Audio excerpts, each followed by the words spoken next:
Welcome बच्चों। तो आज की इस वीडियो में अलजेब्राइक की इक्वेशन पर बेस्ड एक बेहद मजेदार क्वेश्चन सॉल्व करते हैं। तो क्वेश्चन में स्टेटमेंट दी गई, find all real x such that square root of x plus 3 minus 4 times square root of x minus 1 plus square root of x plus 8 minus 6 times square root of x minus 1 is equal to 1। कि सबसे पहले तो देख लेते हैं कि left hand side define है या नहीं। तो लेफ्ट हैंड साइड डिफाइन होने के लिए x minus 1 must be greater than और equal to 0, that means x must be greater than और इक्वल टू 1। अब अगर x की सबसे छोटी वैल्यू 1 को इन स्क्वायर रूट के अंदर पुट किया जाए तो यहाँ से जो रिजल्टेंट बनेगा that this will be 0 and this will become 1 plus 3 4, that means it will become positive quantity. Similarly 0 and 1 plus 8 9, so it will also becomes a positive quantity. तो अब यहाँ पर एक काम ये कर लेते हैं कि ये जो x plus 3 लिखा हुआ है, इनफैक्ट ये जो x plus 3 minus 4 times square root of x minus 1 लिखा हुआ है। अब इसमें करते ये है कि ये जो 3 दिया गया था इसमें 1 ऐड करते हैं और 1 सब्ट्रैक्ट करते हैं।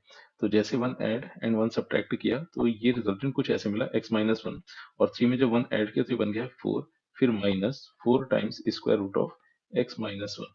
फिर एक काम ही करते हैं, ये जो x माइनस 1 लिखा हुआ है इसको लिख लेते हैं square root of x minus 1 का होल स्क्वायर।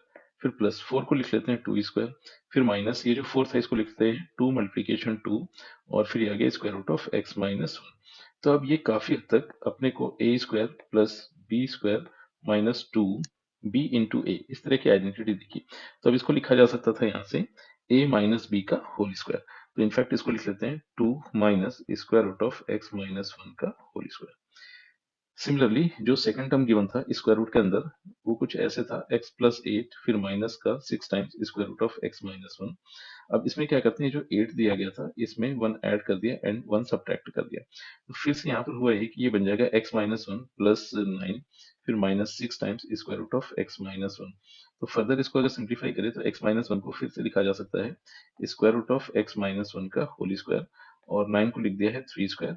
फिर ये जो 6 है इसको ब्रेक कर देते हैं twice of square root of x minus 1, फिर मल्टीप्लीकेशन 3 में। तो अब फिर से ये a square plus B square minus 2a multiplied b। तो ये वाली आइडेंटिटी दिखी तो इसको फिर से लिखा जा सकता है a माइनस बी का होल स्क्वायर। इनफैक्ट इसको लिखेंगे 3 minus square root of x minus 1 का होल स्क्वायर।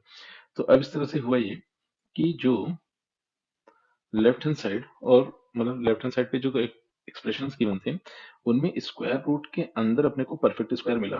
तो जब भी कभी ऐसा होता है तो यहाँ से अब एक काम ये करेंगे कि ये जो क्वांटिटी होती है हमेशा इसको मॉड ऑफ एक्स लिखा जाता है। अब ये जो क्वांटिटी दी गई थी ये स्क्वायर रूट के अंदर थी एंड ये क्वांटिटी भी स्क्वायर रूट के अंदर थी, तो यानी कि ये दोनों ही क्वांटिटीज मॉड के साथ ओपन हो जाएंगी। तो इसको लिखेंगे mod of 2 minus square root of x minus 1 फिर plus mod of 3 minus square root of x minus 1 is equal to 1। फिर यहाँ पर एक सब्स्टिट्यूशन कर लेते हैं, तो ये जो square root of x minus 1 है इसको थोड़ी देर के लिए t एज्यूम कर लिया। तो अब इस तरह से इक्वेशन कुछ ऐसे बन गई mod of 2 minus T plus mod of 3 minus T is equal to 1। फिर नेक्स्ट अगर यहाँ से देखा जाए तो यहाँ पर मॉड की एक प्रॉपर्टी यूज हो गई कि अगर कहीं पर अपने को ऐसे दिया गया है mod of x plus mod of y is equal to mod of x minus y, तो अब ये कंडीशन तभी ट्रू है जब x एंड y दोनों ही अपोजिट साइन पे हो। तो यहाँ से एक चीज कंक्लूड की जा सकती है कि x मल्टीप्लाइड y हमेशा लेस देन और इक्वल टू 0 होगा। अब यहाँ पर अगर देखा जाए तो x के प्लेस पर मतलब कैपिटल x के प्लेस पर तो 2 माइनस टी था और कैपिटल y के प्लेस पर 3 माइनस टी था। तो इन दोनों का प्रोडक्ट मिला अपने को लेस देन और इक्वल टू 0। फर्दर इसको अगर सिंप्लीफाई किया जाए तो इसको लिख सकते थे t minus 2 t minus 3 less than और इक्वल टू 0। तो अब यहाँ से जो t की वैल्यूज मिलेंगी those will be from 2 to 3। तो अब यहाँ पर इनफैक्ट अपने को वैल्यूज पता करनी थी x की। तो अब यहाँ पर t की वैल्यू वापस से पुट कर देते हैं तो ये रिजल्टेंट देगा square root of x minus 1 जो कि 2 से 3 वेरी कर रहा था। अब अगर पूरी इनइक्वालिटी का स्क्वायर कर दे तो ये बन गया है 4 और बीच मिला x माइनस 1 और ये बन गया है 9। फिर पूरी इनइक्वालिटी में अगर 1 ऐड कर दे तो लेफ्ट हैंड साइड 5 बन गया, बीच में x मिला और फिर अपने को 10 मिल गया। तो इस तरह से गिवन इक्वेशन में जो भी x की सेट ऑफ वैल्यूज होंगी वो इस इंटरवल को बिलोंग करी होगी एंड यही इस क्वेश्चन का आंसर है।